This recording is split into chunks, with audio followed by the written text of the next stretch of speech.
एक बार की बात है, एक लड़का था। उसका नाम सबल था, जो नगर में रहता था। वह अपने जीवन से बहुत निराश था। उनकी निराशा का कारण यह था कि वह अब तक अपने जीवन में कुछ नहीं कर रहा था।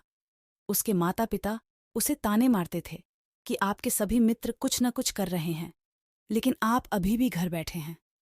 दोस्तों के बीच भी अक्सर उनका मजाक उड़ाया जाता था। वह कहीं जाता तो लोग उससे पूछते कि आप क्या कर रहे हैं। उसे यह बताने में भी शर्म आ रही थी, वह कुछ नहीं कर रहा था। धीरे धीरे उसने रिश्तेदारों से मिलना जुलना कम कर दिया और लोगों से मिलना भी बंद कर दिया। वह ज्यादातर समय घर पर ही रहता है। वह अकेला रोता है और भगवान को कोसता है और अपनी किस्मत को दोष देता है। अब उसे अपना जीवन बोझ लगने लगा था।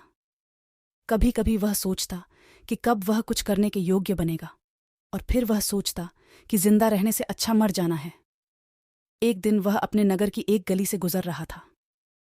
तभी उसने देखा कि एक उपदेशक दुख और परेशानियों पर उपदेश दे रहा है। वह भी उसी भीड़ में सबसे पीछे बैठ गया और गुरु के प्रवचन सुनने लगा। उपदेशक कह रहा था, दुख एक शिक्षक की तरह है जो हमें जीवन की सच्चाई दिखाता है और हमें जीने का सही तरीका सिखाता है। आप चाहें तो जिंदगी जीना भी सीख सकते हैं। गुरुजी उपदेश दे रहे थे कि तुम चाहो तो कुछ भी हासिल कर सकते हो, और अगर चाहो तो एक कोने में बैठकर रो सकते हो। इन सभी बातों को सबल ध्यान से सुन रहा था, लेकिन शिक्षक की ये बातें पसंद नहीं आई। उसने खड़े होकर कहा कि कुछ भी सिखाने से दुख दूर नहीं होता। इसमें केवल दर्द होता है। दुख की पीड़ा अनंत है। ऐसा लगता है कि इसके बाद कुछ होने वाला नहीं है। इससे कुछ भी फर्क नहीं पड़ता है। इसके सामने तो मौत भी छोटी लगती है। सबल ने सोचा, कहीं मेरा दुख नकली तो नहीं है? क्या मैं जिस दर्द से गुजर रहा हूं वह नकली है? मेरा दुख कोई नहीं समझ सकता। जब माँ बाप नहीं समझते तो गुरु क्या समझेगा? उनके दुखों से व्यथित होकर सबल ने एक फैसला लिया कि अब वह कुछ करेगा। सबल ने एक छोटा व्यवसाय शुरू किया, पर उसे सफलता नहीं मिल रही थी। लेकिन उसके घर वाले पूछते हैं कि क्या वह कुछ कोशिश कर रहा है? वह अपने व्यवसाय में लगा रहा और धीरे धीरे उन्हें सफलता मिलने लगी। फिर उसने गति पकड़ी और केवल 3 साल के अंदर ही वह एक बड़ा बिजनेसमैन बन गया। अब सबल के आसपास ऐसे कई लोग थे जो उसकी परवाह करता था, जो उससे प्यार करता था। अब उनके परिवार के सदस्य भी उसकी तारीफ करते नहीं थक रहे थे। दिन ब दिन उसके मित्रों की संख्या बढ़ती जा रही थी। अब वह अपनी जिंदगी से बहुत खुश था।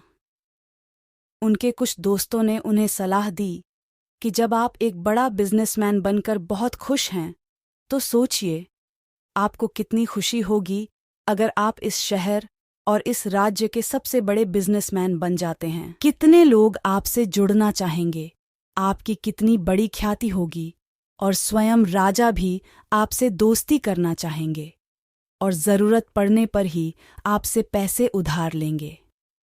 दोस्तों की यह बात सबल के मन में घर कर गई। अब वह और पैसे कमाने की कोशिश करने लगा, लेकिन उसे यह सब बहुत ही जल्दी चाहिए था। वह समय बर्बाद नहीं करना चाहता था। उनका अधिकांश समय इन चीज़ों को प्राप्त करने में गलाने लगा। इसलिए वह ऐसे काम करने लगा जो सही नहीं था। उसने बड़ा उधार लेना शुरू कर दिया। उसके दोस्तों से पैसे की मात्रा और अधिक मुनाफा कमाने के लालच में वह अपने माल में मिलावट करने लगा। उसने अन्य व्यापारियों के खिलाफ साजिश रची और उन्हें डराया, धमकाया। जैसा उसके दोस्त कहते थे वैसा ही करता था। वह इन तरीकों से ज्यादा पैसा कमा रहा था, पर अब उसके जीवन में पहले जैसा चैन न था। उनके मन की शांति गायब हो गई थी और वह रात को सो नहीं पाता था। वह हंगामे में रहता था। वह सब कुछ पाकर भी उन्हें किसी चीज में सुख नहीं मिल रहा था। एक बार गौतम बुद्ध एक गांव में ठहरे हुए थे। लोग अपनी परेशानियों को लेकर उनके पास जाते और उनका हल लेकर खुशी खुशी वहां से लौटते। उसी गांव में सड़क के किनारे एक भिखारी बैठा करता था। वह बुद्ध के पास आने जाने वाले लोगों को ध्यान से देखता। उसे बड़ आश्चर्य होता कि लोग अंदर तो बड़ दुखी चेहरा लेकर जाते हैं, लेकिन वापस आते हैं तो बड्ढे प्रसन्न। उस गरीब को लगा कि क्यों न वह भी अपनी समस्या को बुद्ध के सामने रखे। मन में यह विचार लिए एक दिन वह भी महात्मा बुद्ध के पास पहुंचा। लोग पंक्तिबद्ध खड़े होकर उन्हें अपनी समस्याएं बता रहे थे और वह मुस्कुराते हुए सबकी समस्याएं हल कर रहे थे। जब उसकी बारी आई तो उसने सबसे पहले महात्मा को प्रणाम किया और कहा, भगवान, इस गांव में लगभग सभी लोग खुश और समृद्ध हैं, फिर मैं ही क्यों गरीब हूं? इस पर बुद्ध मुस्कुराते हुए बोले, तुम गरीब और निर्धन इसलिए हो क्योंकि तुमने आज तक किसी को कुछ दिया ही नहीं। भगवान बुद्ध कुछ देर शांत रहे। आश्चर्यचकित गरीब बोला, फिर बोले, भगवान, तुम बद्दे अज्ञानी मेरे पास भला दूसरों को औरों के साथ बांटने के लिए ईश्वर ने तुम्हें गुजारा बहुत दिया है से हो पाता और तुम्हें खबर ही नहीं। लोगों से भीख मांगकर थोड़ा पेट भरता हूं तो तुम्हें पता चलेगा कि ईश्वर ने कैसी बड़ी बड़ी चीजें तुम्हें दी हैं जो तुम आसानी से दूसरों को दे सकते हो। सबसे पहले तो मुस्कुराहट दी है जिससे तुम लोगों में आशा का संचार कर सकते हो। मुंह से 2 मीठे शब्द बोल सकते हो। दोनों हाथ से लोगों की मदद कर सकते हो। ईश्वर ने जिसको ये 3 चीजें दी हैं वह कभी गरीब और निर्धन हो ही नहीं सकता। निर्धनता का विचार व्यक्ति के मन में होता है। यह तो एक भ्रम है, इसे निकाल दो। यह सुनकर उस भिखारी का चेहरा चमक उठा। बुद्ध अपने शिष्यों को दे रहे थे उपदेश। तभी एक व्यक्ति को बुद्ध की बातें अच्छी नहीं लगीं। वह उठा और बुद्ध का अपमान कर दिया। बुरी बातों को बार बार याद करने से हमारी परेशानियां बढ़ती हैं, मन अशांत होता है। इसीलिए दुख देने वाली बातों को भूलकर आगे बढ़ना चाहिए। इस संबंध में गौतम बुद्ध का एक प्रसंग प्रचलित है। गौतम बुद्ध अलग अलग क्षेत्रों भ्रमण करते और अपने शिष्यों को उपदेश देते थे। एक गांव में वे उपदेश दे रहे थे। बुद्ध ने कहा कि क्रोध ऐसी अग्नि है जिसमें क्रोध करने वाला खुद भी जलता है और दूसरों को भी जलाता है। बुद्ध के प्रवचन सुनने के लिए बड़ी संख्या में लोग वहां बैठे थे।